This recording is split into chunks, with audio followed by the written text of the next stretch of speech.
Hi, I'm Allie Ford, and this is GearHedz, a Jade Lounge production, and I'm here with Eric Hernandez from a local San Diego band called The Eruption.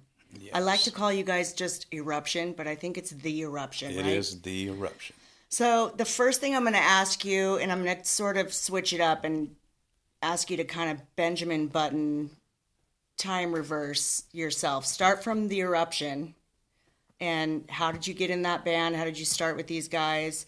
And then sort of take me backwards in time to when you first knew that you wanted to be a musician. Oh boy, the eruption.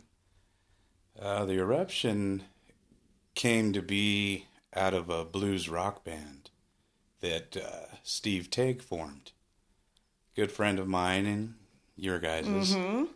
And anyways, it was Great started off musician. with Teague, Don, and myself, and this other guitarist, young kid that was he was really, really good. Ended up getting in trouble, so we were able to bring Wags in, and this all started in '02. The Corruptors was the name of that band. So we lasted, I don't know, about a year and a half, maybe 2 years recorded, and then stopped with that thing, and Don and Wags and I decided to keep it rolling because Don had so many like original songs of his own, and he wanted to record them with somebody. And since we had been playing, he felt comfortable, and we just kept it going. It really meshed, and that started in like '04. So from '04 to today has been the eruption, and we recorded 2 CDs. The first one's called "Standing in the Shadow of a Scarecrow." Pretty cool. It's got Love about it. 12 songs. I think I know it was my second recording personally, and I just love it. Getting into that studio and concentrate banging out those songs. Do you prefer that over playing live? No, it's two different things Yeah. for me. Recording is about leaving a mark, and playing live is connecting with people and stuff for me. When did you add Mr. Weed Oh, to the God. band? Finally, we got Weed in 2015. He finally decided that he would say, "Yeah, fine, I'm in. I want to play with you guys." And it was seriously it was a turning point in the band because we've always heard things. We're like, can you hear something else going on in recordings and Right. playbacks of all the practices that we've done? And finally, Wagner talked to Weed and said, "Hey, is there any way that you'd be interested in coming and being like the utility guy for the eruption? Some horn, some keyboards, maybe some extra percussion." And finally we got him. And I tell you, it's a great mix. It elevated the whole band. So that brings me to this, which I should have established in the beginning but didn't. Tell me, what is your genre? What is the eruption? Can you categorize yourselves? Not really. I mean, we've been called organic rock, Okay. but there's a lot of different I genres in think I would there. agree with that a little bit. There's a lot of punk influence. There's a lot of uh, like classic rock influence. There's a lot of, early heavy metal influence. Just a ton of stuff. And it just meshes the way we all get together. It's hard to find other musicians that you can play together for, what are we, 14 years? Wow, yeah. That's a good run. It's And you're right, crazy. it is hard, It's yes. so hard. Okay, so take me back before the eruption, which we will come back to. Take me back to, when did you start? I mean, were you born loving music? Is it like your first memory of music love, or did you hit a certain age? A lot of people don't find music. Music doesn't really find them till they hit their teens and go through that teen angsty thing, and then it's like, oh, love you. What's your background with music? I was born into music. My dad was a musician, and he used to play at the Aloha Club in TJ on Revolution Street, or Avenue, I should say. And he did that in the mid-'60s through 1970, and then... Is he a drummer also? He's a bass player. A bass player, okay. Yeah, he wanted to be a drummer. Okay. But he stuck with bass, and he was really, really good. And anyways, some friends of his that were down in Mexico City playing in the circuit down there were putting a band together, called my dad up. I must have been 3 months old, and said, hey, pack up, sell your shit, and pack everything up and come down to Mexico City. We got some gigs, and we got a cool thing going. We need a good bass player. So he did. Packed up the fam and packed up him and my mom. He sold his car, bought tickets, one-way tickets to Mexico City, and they started a band called El Ritual, which is El Ritual. Yeah. The Ritual. And they're one of the more renowned Mexican rock bands of that time, Okay. for Mexico. And very cool. Yeah, it was cool growing up like that. Mm-hmm. I always had stuff to tinker with, and getting into the drummers stuff. The drums were my first. I mean, I don't even know how to express it. My love for drums. Yeah. It's just, I used to sleep in the guy's bass drum. They'd start playing. I'd stay there until somebody came and got me out. Yeah, I was only a couple of years old. Just progressed from there. My love for music and learning about different stuff. You're young. I only like that hard-driven, heavy metal, rock and roll in your face stuff. And I get older, and oh my gosh, look at this, look at that. So I was one of those that were born into music, but learned to appreciate different music the older I got. Yeah, as you go along, yeah. Mm-hmm. Very, very cool. Yeah. So I want to ask you another question before we get into gear. This is something that I've been hearing like the last maybe 6 months or so. And we went to NAMM this year, and it was really, really evident at NAMM. And what I've been hearing is that rock and roll is dead. And there's so many different reactions to that statement. What do you think? I mean, at NAMM, when we went to NAMM, I'm not going to lie, there was no rock and roll happening. None.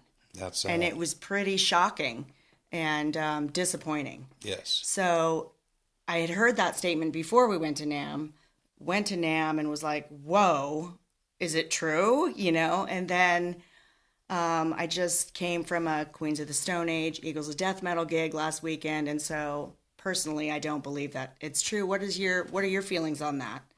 I don't believe it because I live it and I play it. So I could say that the majority of rock and roll bands out there that you hear being played today, unless you're listening to cool rock and roll like Queens of the Stone Age or Eagles of Death Metal, those Eagles of Death Metal for me is the epitome of rock and roll. Right? Those guys. So fun. Such a fun show. Yeah. They just have a great time, and they really get at it, and you can feel it from the crowd. And to me, that's rock and roll. Being able to connect that, get that blood flowing type of thing. But no, I don't think rock and roll's dead. Do you think audiences are still looking for that, or do you think these younger audiences are looking for something else? The younger audiences, I feel bad for, because they're just, a lot of them are stuck with whatever they have in their device and whatever's, quote unquote popular. They don't, in my opinion, I don't feel they get to do soul searching when it comes to music. They just do Google searching. Yeah, right. When you get to like music for me, it's got to sock you in the gut, Yeah. you know, or leave a lump in your throat. Yeah. Goosebumps, something, you know. So I think there's a lot of bad rock and roll being played, or not even rock and roll, just there's a lot of bad music out there, and I think it's time for people to I think it's time for rock and roll to make its way back around and Continue to punch people in the face. Just this gut punch people Yeah. and give people that freedom, because rock and roll will free you. It'll free your mind, and good rock and roll anyways. Yeah. It'll free your mind and take you somewhere else. Even if it's only a 3-minute song, it's huge. Yep. Was for me, And well, and that brings me back around to the Eruption, because to me, you guys have you're just this combination of like hard banging rock and roll, and then you do bring that flute into this story, and you can hear your keyboards going, and that it does add this other element to it that's different and very cool. Oh, thanks. And tell me about your drum kit. My drum kit? Is it your dream drum kit that you're playing on right now? Or if not, first of all, what type of drum kit do you play? I play a Yamaha. It's a custom studio. And it's a 5-piece, your standard kit. It's a little more of I guess they would call it a fusion kit, because the biggest tom I have is 14-inch. Mm-hmm. And, I like them. I like Yamahas. Mm-hmm. I've been playing them pretty much my entire time I've been playing drums. And anyways, my dream kit would be like a Yamaha recording custom kit with big floor toms, like a 16 and an 18-inch, and put a 14 or 14-inch as I just want big, Right. So with the kit I have now, I tune that little 14-inch tom as low as I can and try and give it a good punch. Right. Yeah, but to me, like I said, I've always enjoyed the Yamahas. What about sticks? Do you have a stick preference? I do now. As an old man, I have a stick preference now. I like the Vic Firth, the 5As. They're really comfortable, and man, they can take a beating. They're not snapping on you? No, not like a lot of the other stuff that I used to try. I found that the Vic Firth were the strongest ones to withstand it, and at the same time, I could go light, and it'll let me go heavy as well. Mm-hmm. Cool. Mm-hmm. What's coming up for Eruption? See, I just said it again. The Eruption. What is coming up for you guys next? I know you just came out of the studio recently. Yes, we did. We got to record J Lounge production, and it was a good time. We've been working on about 9 songs. New songs. 9, well, they're kind of new. They're not new to us anymore. Because seriously, we've been playing them for a long time, probably over 5 years. And they're almost there with the addition of Weed. He has, he's still trying to find his niche in some of the tunes that we've done, but we're taking those 9 and we want to record 3 at a time, and just release them like that, right?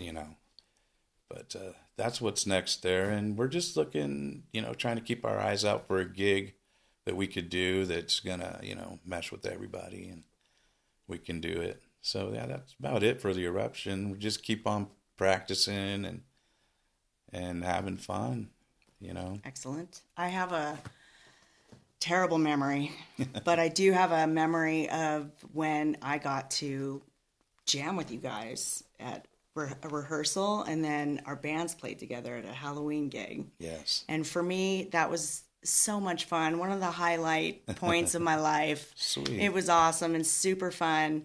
And yeah, we've been knowing you guys for a while now, and I thank you so much for being here in our humble little studio.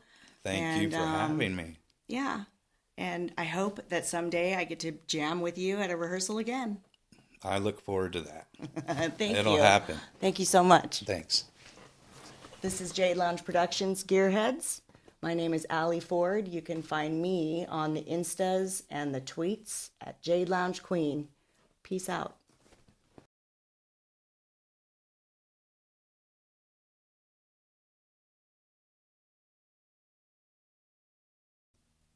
This is take 2. Eric, we're here to talk about gear. This is GearHedz. So tell me all about your drum kit. Break it down, top to bottom, side to side. What are you working with, and what do you like about it, don't like about it? Do you want to add pieces? Are you happy with the number of pieces you have in your kit? Tell me about your kit. Okay, I've got a 5-piece custom Yamaha. It's a custom studio, and it's pretty basic. I think it's what they call the fusion type of drum set, because it has just like a 10, a 12, and then it goes to a 14 is the biggest rack tom that I have. So me, I like that deeper sound, so I'll tune that as low as I can. But yeah, it's just a 5-piece. I've played minus pieces before, broken it down to a 4-piece, different bands I've been in, and so I've got that Yamaha that I've been playing now for, I think I bought it brand new. It was my first drum set I ever bought brand new, and I got it in '03. Okay. And it just the response. I mean, when you hit those things, they respond so well to light touch, to heavy touch, and I've got that 5-piece, and then I've also have Zildjian cymbals, which I prefer. They're mine are customs. They're the A customs. I think they're top notch cymbals. They cut through the music. What do you mean by customs? They have different let's say makes and models, if you will. So the customs, the Zildjian custom A's were made. They don't have like the lathe marks that you see, all across the cymbal. A little bit thicker, and they really, I mean, to me, they just cut better through music, no matter how light or how hard you hit them. And I've got a set of those. Got like a 2 18-inch and a 22-inch ride.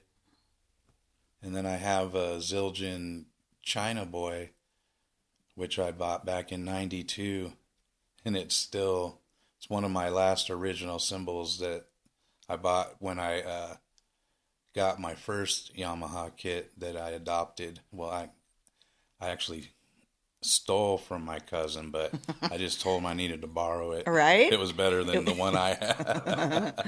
And he was a guitar player anyway, right. So he wasn't using it. But do you play on that cymbal still? I do. All the time? Like that's part of your kit cymbal? Yeah. Nice. I do. It's a great cymbal. And then I also have, I have single bass, but I play double bass pedals, and they're by Pearl. Awesome. They haven't failed me. I've had them for over 10 years. I got those pedals when I got my drum kit, as a matter of fact. So we're going almost 20 years here in the next, another 5 or so. So that's a good product right there. I love it. All my hardware is Yamaha and DW. I use those because I found through the better technologies and models that they're coming out with today, you got easier adjustments on the angles of the cymbals, quicker setup for gigging and stuff like that, you know, so I don't have to have all my stuff set up, you know, prior to the gig outside. I can take it in and set up just as quick, you know. I like the rack toms to be mobile, so I can move this, you know, the stand wherever I want or need. And it's a basic kit, you know. There's nothing too fancy about it. Maybe the cowbell. Right. It's about the fanciest thing on there. Right. Do your bandmates help you carry your stuff in? They do. They do. They're gentlemen. After all this time. After all this time. They still have your back. That's great. They always have my back because they know my back's not so good. Right. If they want you in there on time. They want me to be able to finish the show. Right.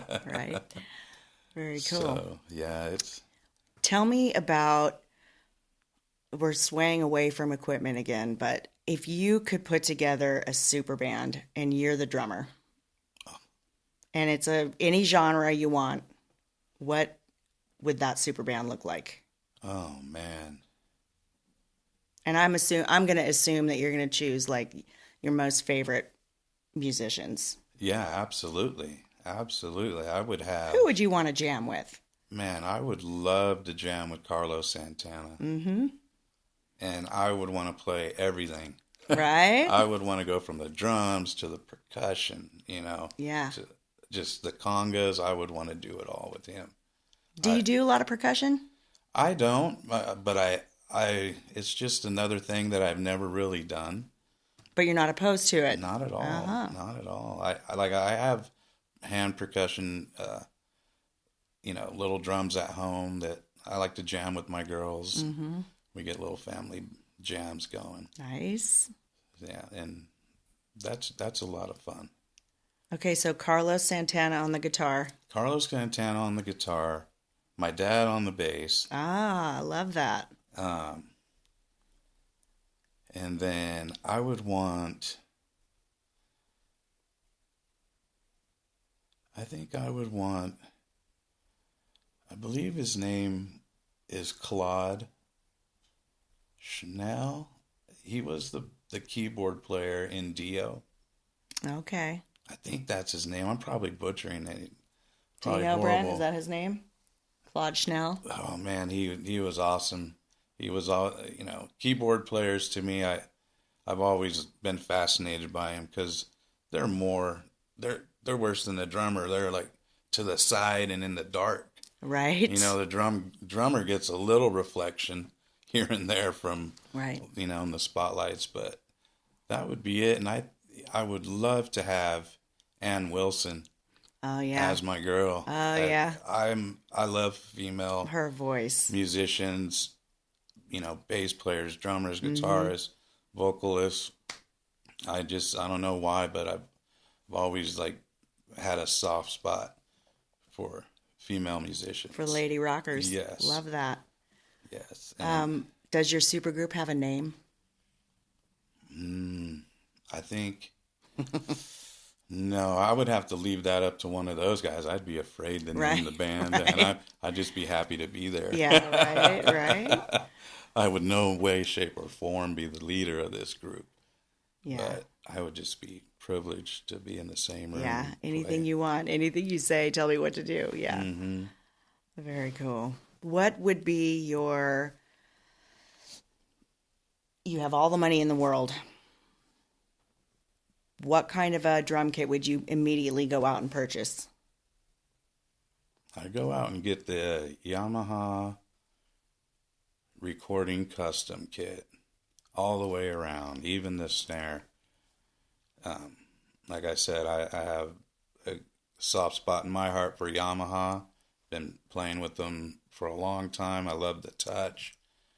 And I would get that kit with a big 24-inch bass drum, a 14-inch rack tom, and a 16 and 18-inch floor tom. Just a big, beefy kit. Yeah.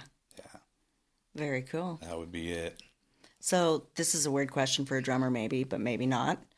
What is your favorite seat to sit on as a drummer? Do you have a chair that you bring everywhere? Is it a drum chair? Is it a drum stool? They're called thrones. A throne, of course they are. Of course they are.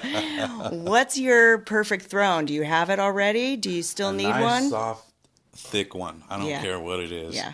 Yeah, it's got to be comfortable. Is there such a thing as a throne for people with back issues? Yeah, they have thrones that you can, or they actually have accessories. You can attach a back, like I don't want to say brace, but a back support. Like a backrest, Yeah, yeah. backrest on any throne that doesn't already have one. Is it a certain brand that's better than I've another? seen Gibraltar has a lot of them, and then the throne that I use that I actually went and tested them out because the throne I had before, again, I had since the 90s, and I could start feeling the post. Oh, yeah. And I didn't want to Not have good. that accident. Yeah. So I decided it was time for a new one, and pork pie was the best one that I found. Not only did I love the name, Yeah. but it was the thickest and most just, I sat on that thing and I felt like I was floating on air. Do they have a bounce in them typically? Or no, you don't want it to bounce? I like the bounce. Yeah. Yeah, drummers got to have a little bit of bounce. A little bit of bounce, yeah. You got to have that to get everybody going and grooving, Mm-hmm.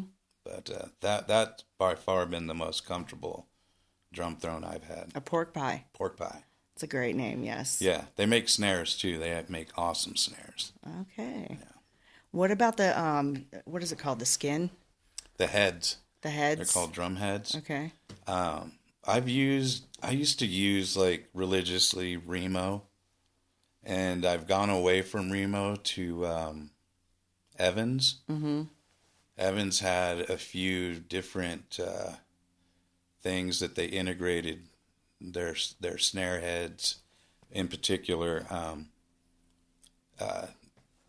they have like almost like a built-in dampening ring, so it kind of cuts that ring after you smack a snare.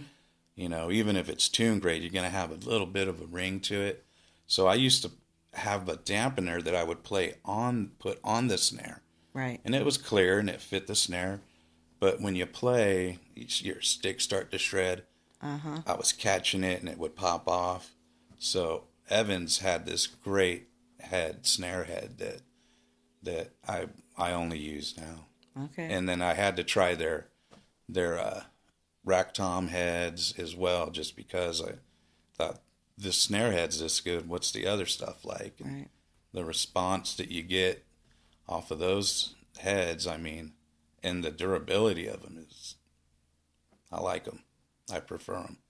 So that's what I use now, are Evans. Okay. Mm-hmm. Are you a singing drummer? I can be. You can be? Yeah. But with the eruption, you're not? No. No backups? Not yet. We're going to integrate a mic sooner or later, but I'm kind of busy as it is. Yeah. To have to worry about.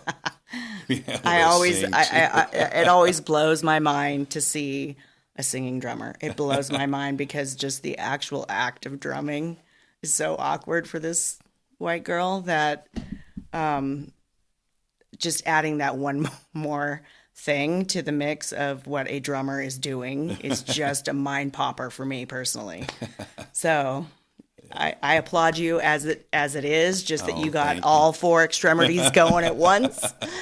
And if you can sing too, holy smokes. I'd make a great country singing drummer, I think. Oh, yeah? Yeah. Do you just get the twang just comes naturally? The twang and just the beat, I could keep that beat solid. Gotcha. Time. Yeah. But yeah, my dad was really into singing drummers, so he made sure that I practiced doing that growing up. Did you do lessons growing up? No, self-taught and shown by drummers that my dad had, different drummers. Did you get many opportunities to jam with your dad growing up? I know he was kind of a pro musician, so... When I got older, I got to jam with him when I because my dad moved to Vegas after I was out of the house and was playing the circuit there. And he went to Latin. He was playing all Latin music and oldies and stuff like that. And so I went up to visit him one time, and I was about 18 years old. He got me into the club. You know, he's like, this is my kid. Just sit here. Don't feed him any beer or anything like that. So, and then he asked me, he's like, you want to come play an oldie set? And I was like, yeah. So I got up there, and his drummer had this huge, huge drum kit. And it was probably one of the best times, probably the best jam I've ever had. Very cool. Yeah, especially when he turned around and like, he looked at me because we had never played together, and he plays bass, and drum and bass have a connection. Yes, they do. And when you make that connection, that was the look he gave me. He was like, "What the? Where did you learn that? Right, right. When did you get able to play?" My son is a man. Yeah, it was that look. My son is a man. There. Yeah. He let me come and hang out at his jam sessions now. Ah, very cool. Yeah. Very good. Well, Eric, thank you once again for coming to our humble studio. Thanks for having me. And this is GearHedz, a Jade Lounge production. Peace.